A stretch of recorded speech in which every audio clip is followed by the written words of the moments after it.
사무엘하 22장 26절부터 마지막 절까지 이제 다윗의 인생 고백이 22장이라고 할 수가 있습니다. 그리고 이 인생 고백의 핵심은 주께서 하셨습니다. 주께서 등불이시고 주께서 반석이십니다. 이게 이제 그 핵심이죠.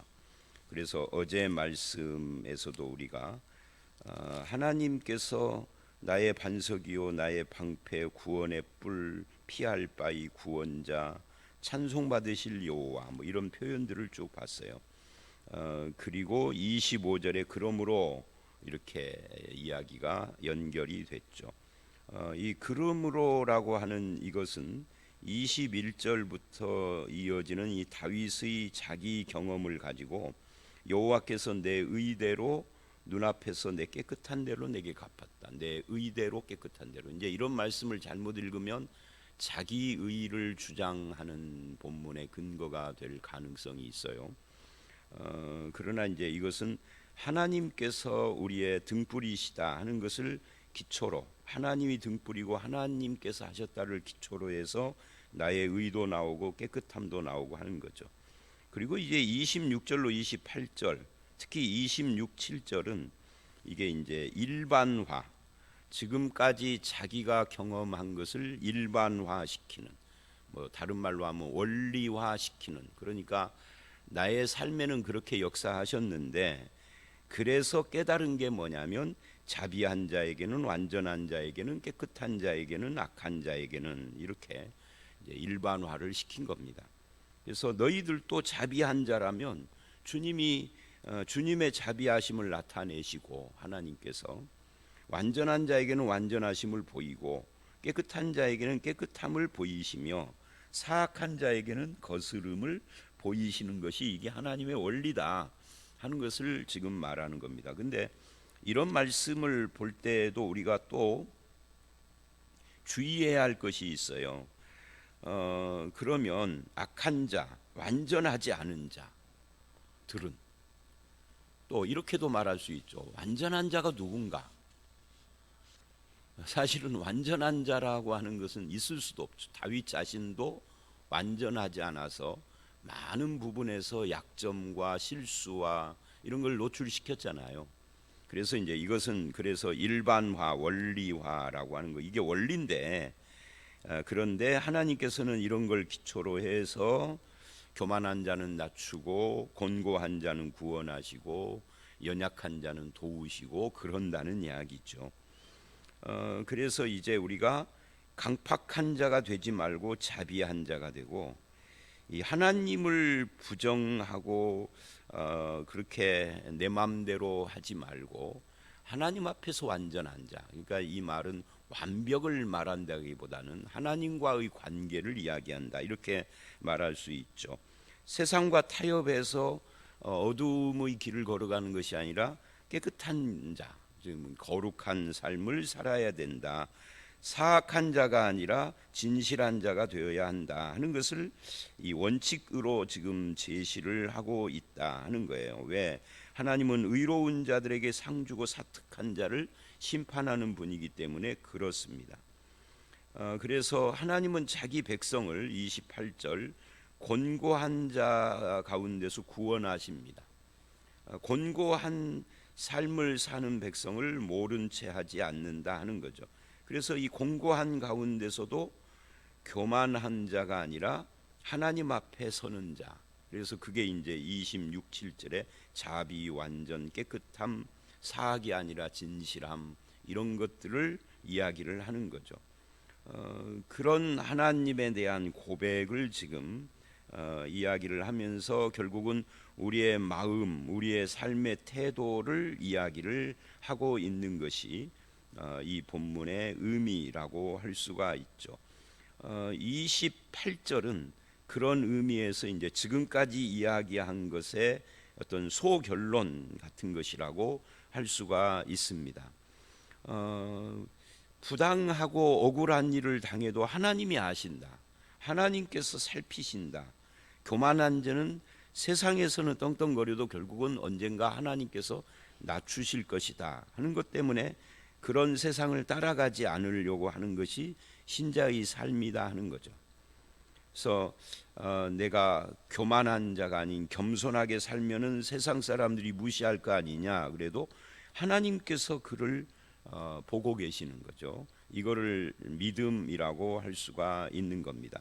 그리고 이제 29절서부터 37절이 또 하나의 문단을 이루는데 여기에 핵심은 여호와는 나의 등불이시다에 있어요. 29절이 그 말씀이죠. 그러니까 이 22장, 21장 15절서부터 계속되는 이 이야기는 이스라엘의 등불이 다윗이다라고 하는 사람들의 그 어떤 칭송 또는 다윗에 대한 평가, 이것에 대한 다윗의 답변 같은 것이죠. 실제로 그 자리에서 이렇게 답변한 것은 아니겠죠. 인간관계에서 누가 무슨 말을 좀 그건 아닌데 하는 말을 하면 당장 거기서 그건 아니고 어쩌고 이렇게 길게 말합니까? 그러면은 그 사람 인간관계 다 깨지지. 이거 이제 사람들이 그런 칭송, 당신은 이스라엘의 등불입니다 하는 것을 가지고 사실은 그런 건 아니고 여호와께서 등불이시야, 여호와께서 반석이시고 여호와께서 모든 것을 하시는 분이셔 라고 하는 것을 이제 정리해서 고백을 하는 거죠.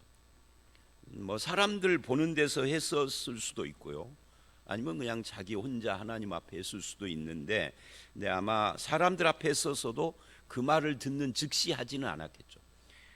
아무리 똑똑한 사람도 사람들이 등불, 이스라엘의 등불이시여 하는데 거기서 이런 장문의 이런 명문장이 즉시 나오는 사람은 없을 거요.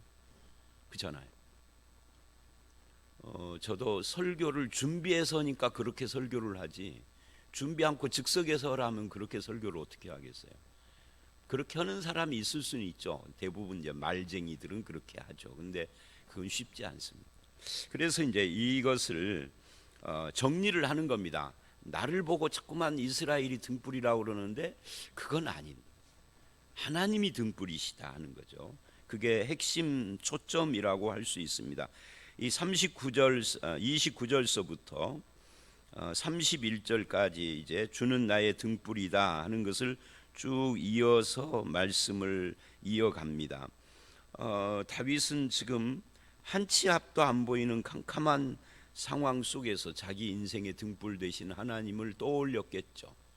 그 다른 사람들은 몰라도 사울이 죽이려고 쫓아오는 상황도 힘들었겠지만 제가 생각하기에는 아들이 반역을 하고 아들들끼리 서로 죽이고 간통을 하고 하는 이 자식들 문제를 들었을 때는 사울에게 쫓기는 것보다 아마 100배는 더 힘들었을 것 같아요. 다윗이 좀 잘못 처신은 했을지라도 사울이 쫓아오고 그럴 때는 싸우고 뭐 이렇게 도망가기도 하고 하는데 자식 문제는 누구 오고 싸우며 어디로 도망갈 거예요. 그러니까 한 치 앞도 안 보이는 인생의 캄캄한 상황들이 계속되는데 그런 가운데서도 하나님이 등불이 되어 주셨다, 그런 이야기죠. 나의 어두움을 밝히는 분은 하나님이시다. 백성들은 나를 등불이라고 하지만 사실은 하나님이시다. 그래서 다윗은 그 하나님을 30절 의지하고 그래요. 하나님을 의지하고 적진을 달리며 하나님을 의지하고 성벽을 뛰어넘고, 이게 전쟁의 상황이잖아요. 그래서 우리 믿는 사람들은 문제와 환경과 사람들, 문제거리, 환경, 사람, 이 세 가지가 항상 우리를 괴롭히잖아요. 거기에 눌려서 무기력하게 앉아 있는 사람들은 아닙니다. 예수 믿는 사람들은 겉으로 보기에는 유하고 힘도 없어 보이지만 이걸 내유외강, 외유내강이라고 그러죠. 겉으로는 유해 보이는데 안으로는 하나님을 믿기에 단단한 그런 심령을 가지고 있는 거죠. 그 이유는 내 자신의 성품이 아니라 하나님을 의지하고 해요. 하나님을 의지하고 일어서는 거죠. 성벽도 뛰어넘는 거죠. 적진도 달리고, 이게 하나님의 백성들이다 하는 것을 지금 다윗은 고백하고 있어요. 31절을 보면 하나님의 말씀 이야기를 합니다. 하나님의 도는 완전하고 여호와의 말씀은, 도는 뭐고 말씀은 뭐냐, 같은 거죠. 이 히브리인들의 시에는 같은 문장에서 앞뒤는 다른 단어를 쓴다, 같은 단어를 안 쓴다, 의미가 같은 다른 단어를 쓴다는 원칙이 있어요. 그러니까 이 하나님의 말씀이 완전하고 하나님의 말씀이 진실하다, 지금 그렇게 이야기를 하고 있죠. 그래서 뭐를 하느냐, 완전한 말씀, 진실한 말씀, 그걸 붙들고 사는 사람을 하나님께서는 방패가 되어주는 거죠. 자기에게 피하는 모든 자에게 방패시니, 말씀과 하나님께 피하는 것은 어떤 상관관계가 있어요. 그러니까 실제 상황 속에서 하나님께 피하는 것도 있을 수 있겠지만, 그러니까 어려운 일, 환난, 풍파, 참으로 앞뒤가 꽉 막힌 것 같은 상황 속에서 하나님의 말씀으로 피하는 거죠. 하나님의 말씀을 붙잡는 거죠. 그런데 희한하게도 하나님의 말씀, 진실하고 완전한 말씀을 붙잡으면 하나님은 그를 도우시는 분이다, 뭐 이런 이야기예요. 31절이.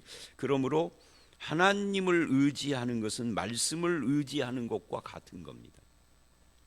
하나님 앞에 나를 내려놓고, 그건 말씀 앞에 나를 내려놓는 거예요. 그렇게 사는 자를 도우시는 하나님이다 하는 이야기죠.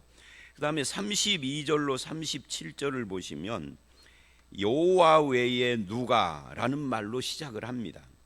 그러니까 이것도 21장에서 당신이 이스라엘이 등불입니다 했는데, 하나님 이외에 누가 등불이냐, 하나님 이외에 누가 하나님이고 반석이며 요새고 나를 안전한 곳으로 인도할 분이 하나님 이외에 누가 있느냐라고 대답하는 것 같은 그런 내용인 거죠.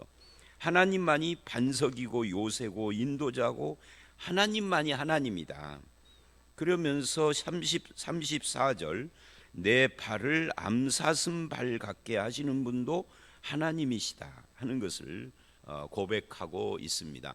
이제 그런 의미에서 다윗은 모든 것을 집중시켜서 하나님만 바라보는 거예요. 그러니까 하나님을 바라본다는 것이 그냥 기도하면서 하나님 떠올린다 하는 것만 우리는 생각을 하는데, 그게 아니고 나의 모든 것의 중심을 하나님께다가 집중하는, 하나님과 하나님의 말씀, 이게 이제 하나님을 바라보는 거죠. 또 35절을 보면 내 손을 가르쳐 싸우게 하시는, 내가 가만히 있으면 하나님께서 내 손을 저절로 들어서 싸우게 한다, 이런 의미는 아니에요. 내가 싸웠는데 열심히, 그건 사실은 하나님께서 내 손에 힘을 주시고 내 손을 들어 가르쳐 싸우게 하신 것이다. 이건 이제 고백인 거예요. 고백. 실제 전쟁터에서 이 전쟁을 하는데 가만히 있는 거예요. 하나님께서 내 손을 들어서 칼을 빼게 하시고 휘두르게 할 때까지 가만히 있는 거예요. 또 칼을 빼고도 하나님이 움직여 주시겠지, 적군이 지금 오는데 하나님, 이런 이야기가 아닌 거죠. 근데 성경을 그렇게 이해하는 사람들이 있어요. 그게 너무 지나친 하나님 중심주의죠. 하나님 중심이라고 그러니까 나는 아무것도 안 하는 그런, 그게 이제 대표적인 게 워치만 리, 유티니스 리 같은 그런 사람들인데, 좀 워치만 리는 이단성이 있다라고 하고 유티니스 리는 이단이라고 그러죠. 그 둘은 사제관계인데요. 한국에 그 사람들 책이 굉장히 많이 깔려 있어요. 서점에도 있고 보는 분들도 많고. 근데 그들의 이론을 잘 읽어보면은 그런 거예요. 나는 가만히 있으면 하나님이 손을 들게 하시고 휘두르게 하시고, 나는 그냥 가만히 있는 거예요. 감나무 밑에 입 벌리고만 있는 거 아니, 입도 벌릴 것도 없죠. 입 벌리는 것도 하나님이 해주시는 거죠. 굉장히 은혜스러워요. 제가 지금 비판적으로 말하니까 비판적으로 들리지만, 이게 실제로 그들의 말씀 해석을 읽어보면은요 굉장히 은혜스럽습니다. 저도 그분들의 책을 몇 권을 읽어본 적이 있어요. 80년대에. 근데 은혜스러운데 과연 성경이 이렇게 말하는 걸까 의심은 들죠. 거기에 폭 빠지면은요 모든 것을 그렇게, 그러니까 굉장히 하나님 중심처럼 보이는 거죠. 이 말씀에서도 내 손을 가르쳐 싸우게 하셨다 내 팔이 노화를 당기도다. 그러니까 화를 당기는 것도 하나님이 해주셨다. 그럼 나는 가만히 있느냐? 그런 건 아니고, 내가 화를 당기고 내가 칼을 휘둘렀는데 사실은 하나님께서 하신 거야. 내가 싸운 것이 아니야. 내가 하나님께서 안 싸우시고 하나님께서 도우시지 않으면 내가 아무리 열심히 해도 이길 수 없는 전쟁이었어. 그런 의미인 거죠. 그래서 이제 그렇게 모든 것이 하나님의 은혜 가운데서 되어지는 것임을 지금 고백하고 있는 거예요. 또 36절, 주께서 또 주의 구원의 방패를 내게 주시며 주의 온유함이 나를 크게 하셨나이다. 여기서 주의 온유함 할 때, 온유함이라는 말은 도움이라는 뜻입니다. 응답, 도움. 그러니까 주의 도움이 나를 크게 했다, 그런 이야기예요. 그리고 37절, 내 걸음을 넓게 하셨고 내 발이 미끄러지지 않.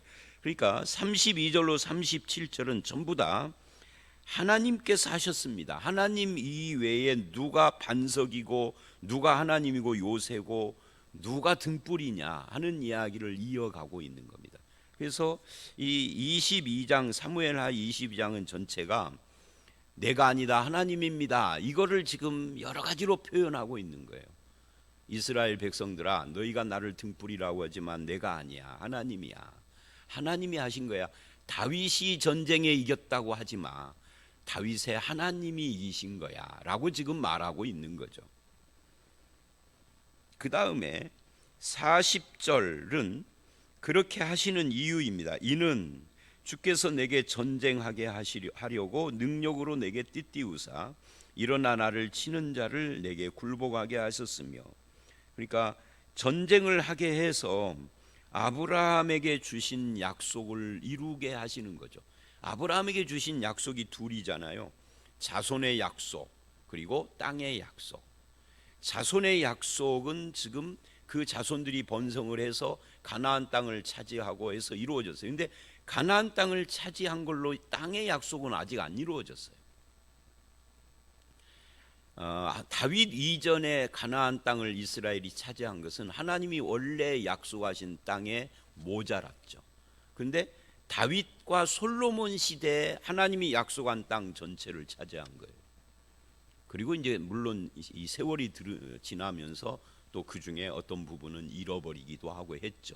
그러나 일단 이 아브라함에게 하신 약속을 이루시는 데 있어서 이 전쟁을 하게 하신 하나님이다라고 지금 이야기를 한 겁니다. 이런 의미에서 다윗은 가나안 정복을 진정으로 마무리한 사람이라고 할 수 있죠.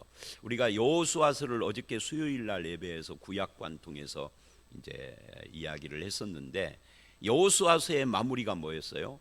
정복지와 미정복지였어요. 정복을 한 땅이든 미정복 땅이든 다 분배를 했죠. 그런데 사사기로 가면은 쫓아내지 못했더라, 정복하지 못했더라는 말을 계속합니다. 그러니까 여호수아는 우리가 흔히 가나안을 정복했다, 여호수아는 그렇게 말을 하는데, 가나안을 다 정복한 게 아니라 가나안의 일부를 정복한 거예요, 정확히 말하면. 그리고 다윗 때에 와서 다 정복. 예를 들면 그 중에 하나가 예루살렘 성도 다윗 이전 시대까지는 이스라엘의 땅이 아니었어요. 가나안 땅이 다 이스라엘이 차지했는데 가운데 있는 예루살렘은 이방인이 차지하고 있었어요. 그러다가 다윗 때 그 예루살렘을 정복을 한 거죠. 우리 앞에 말씀드려서 그거 봤었잖아요. 자, 그런 의미에서 나를 전쟁케 하신 분도 하나님이시다라고 지금. 다윗은 전쟁케 했고 솔로몬은, 다윗의 아들은 전쟁이 없어요. 아버지는 전쟁을 하게 하고 아들은 전쟁이 없고, 그래서 다윗이 성전 짓는다고 할 때 하나님이 너는 피를 흘리고 그래서 성전 지을 수 없어. 그리고는 피를 흘리지 않는, 전쟁을 하지 않은 솔로몬을 통해서 성전을 짓게 하시죠. 이거 다 하나님의 뜻이다 이야기를 지금 하는 겁니다. 하나님이 나를 쓰시는 방법이 틀리고 내 아들 솔로몬을 쓰시는 방법이 틀리고 또 다른 사람을 쓰시는 방법이 틀린 거죠. 노재석이를 목사로 쓰시는 하나님이 여러분은 여러분으로 쓰시는 거잖아요. 쓰시는 용도가 다 다른 거예요. 거기서 최선을 다하고 그리고 고백하기를 하나님이 나를 쓰시고 나를 인도하셨습니다. 하나님이 내 인생의 방패고 반석이었습니다. 내 인생의 어두움을 밝히는 등불이었습니다라고 신앙 고백하는 거죠. 지금 다윗이 그런 신앙 고백을 하고 있는 거잖아요. 그 다음에 41절 보면은 주께서 또 원수들이 등을 내게로 향하게 하시고 나를 미워하는 자를 끊어버리시고, 그러니까 승리도 하나님이 하셨다는 이야기를 40절에 이어서 한 거고요. 42절로 46절, 다윗 평생 그를 괴롭힌 것은 이방인들이 아니었습니다.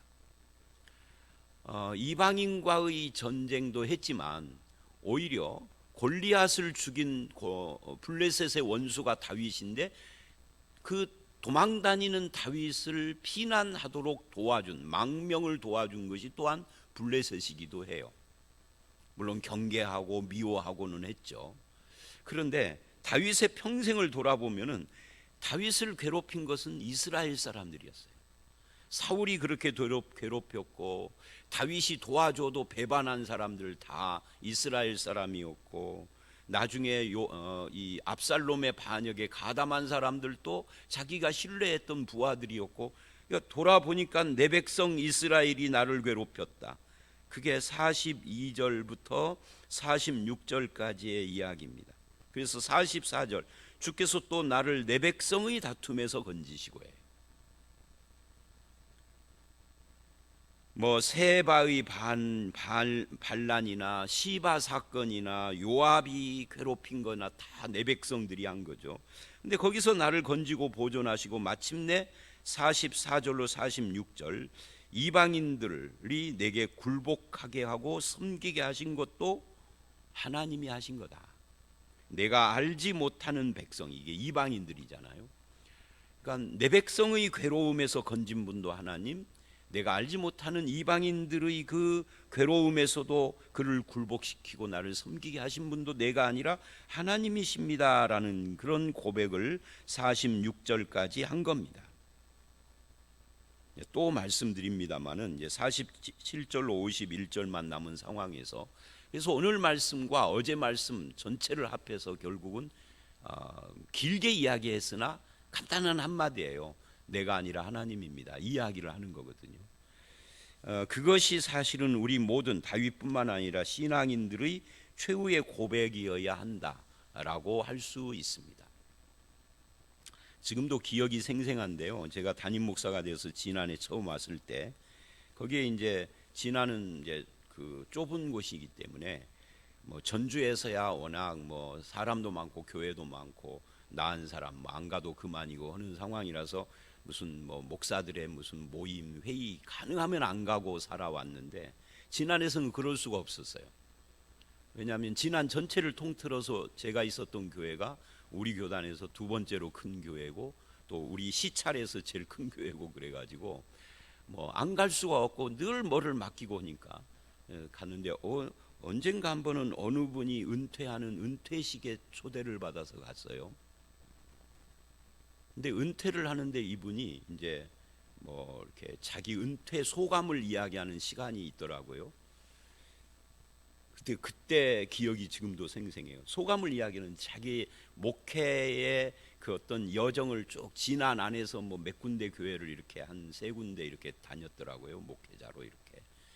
근데 다 자기가 어디 가서는 뭐 뭘 수리하고, 어디 가서는 무슨 계단과 담을 쌓았고, 어디 가서는 창문 다 깨진 거 다 새로 해놓고 뭐 종탑 새로 올리고, 그 이야기만 하는 거예요. 내가 거기 앉아가지고 들으면서, 야, 이게 사람 목회했다는 이야기는 하나도 없고 다 건물 수리했다는 이야기만 하네. 나는 저런 목회하면 안 되는데. 그러니까 내가 뭘 했다를 고백을 마지막 은퇴하는데 하는데 별로 아름다워 보이지 않더라고. 다른 사람들은 와, 그렇게 세 군데 네 군데 교회를 그렇게 세웠단 말이야 하고 감탄하지만, 저는 측은해 보이더라고요. 꾀죄죄해 보이더라고요. 어떻게 저런 걸 목회라고 했을까 하고. 비록 20명 모이고 30명 모이는 교회라 할지라도 사람의 영혼을 위해서 최선을 다한 이야기를 해야 하는데, 그냥 건물 수리했다는 이야기, 길 닦았다는 이야기만 하니 참 폭폭하더라고요. 저는 이제 담임 목사 시작한 지 몇 년 안 되는 사람이고 그 사람은 은퇴하는 사람인데 은퇴하는 사람이 하나도 안 부럽더라고요. 그냥 그런 겁니다. 하나님께서 하셨습니다를 고백을 해야 하는데 자꾸만 내가 뭘 한 것을 자랑 삼아 하는데 그게 그렇게 초라해 보이는 우리 인생, 인간이 한 거 이야기를 하는 것은 별로 아름답지가 않아요. 하나님께서 하신 것에 집중을 해야 하는 것이 이게 신자들이고 목회자고 그러는 거죠. 그래서 47절로 51절에 이제 결론을 내리죠. 여호와의 사심을 두고 나의 반석을 찬송하며 내 구원의 반석이신 하나님을 높일지로다. 그죠? 하나님의 살아계심, 하나님은 지금도 살아계십니다 하는 이야기예요. 하나님은 생존하고 계십니다. 그래서 그분을 내가 높입니다. 뭐라고? 그분이 내 반석이라고. 그러니까 나는 내 문제로 마구 흔들리고 세상 때문에 요동하는데 정신을 차리고 보니까 하나님이 바위고 나는 요동해도 요동치 않는 분은 하나님이셨더라. 그래서 바위이신 하나님을 바라보다 보니까 내가 왜 흔들렸지 하는 생각을 하는 겁니다. 하나님이 나를 위하여 보복하시고, 그러니까 내가 보복할 필요가 없는 거죠. 사울을 살려줘도 결국은 사울을 심판하는 것은 하나님이셨어. 굳이 내가 복수한다고 보복한다고 그렇게 할 필요가 없었던 문제였던 거죠. 민족들이 복종하게 하시고 나를 원수들에게서 이끌어내시고, 이끌어냈다는 건 건졌다는 거예요. 나를 높여주신 분, 건지신 분도 하나님이고, 이러므로 그래요. 50절 이러므로 여호와여 내가 모든 민족 중에서 주께 감사하고 주를 찬양합니다. 그러니까 47절 하나님을 높일지로다, 50절 하나님께 감사하고 찬양합니다. 이게 결론인 거죠. 결론. 여호와여 그의 왕에게 큰 구원을 주시며 기름 부음 받은 자에게 인자를 베푸시며 그 후손에게도 영원히 그러실 분은 하나님입니다 하고 마무리를 했어요. 이 사실은 신자는요, 반복되는 이야기입니다만은 하나님께 초점을 맞추고 하나님을 높이고 하나님을 찬양. 근데 우리는 거꾸로 해요. 사람에게 초점을 맞추고 사람을 높이고 사람을 찬양해. 그거는 바른 신앙의 모습이 아니다 하는 것을 이 본문을 통해서 알 수 있고, 하나님께 초점 맞추고 하나님을 찬양하고 하나님을 높일 때 나의 어두움도 해결되고 나의 흔들리는 것도 해결되고 내 문제도 해결되고, 그렇죠? 그게 오늘 본문이 한 이야기입니다. 주님이 등불이다 할 때 내 길이 밝아지는 거예요. 내가 등불이다 그러면 내 등불 꺼지면 아무것도 없는 거잖아요. 그죠? 주님이 등불이면 내 등불 꺼져도 그 등불 빛을 보고 따라가는 거니까. 그래서 저와 여러분도 그렇게 하나님을 등불이요 반석이요 하나님 중심, 하나님을 찬양하고 감사하는 그런 삶을 통해서 내가 아니고 하나님이 능력으로 나에게 띠띠우셨습니다, 하나님께서 나를 사용해 주셨습니다 라고 고백하며 주님을 의지하고 살아가는 그런 저와 여러분들이 다 되시기를 주의 이름으로 축원합니다. 함께 기도하겠습니다. 하나님, 하나님께서 나의 등불이 되시고 우리의 어두움을 밝히시며 하나님을 의지하는 자에게 힘 주시며 우리가 흔들릴 때에도 견고한 요새며 안전한 바위가 되시는 그런 분이신 것을 알았습니다.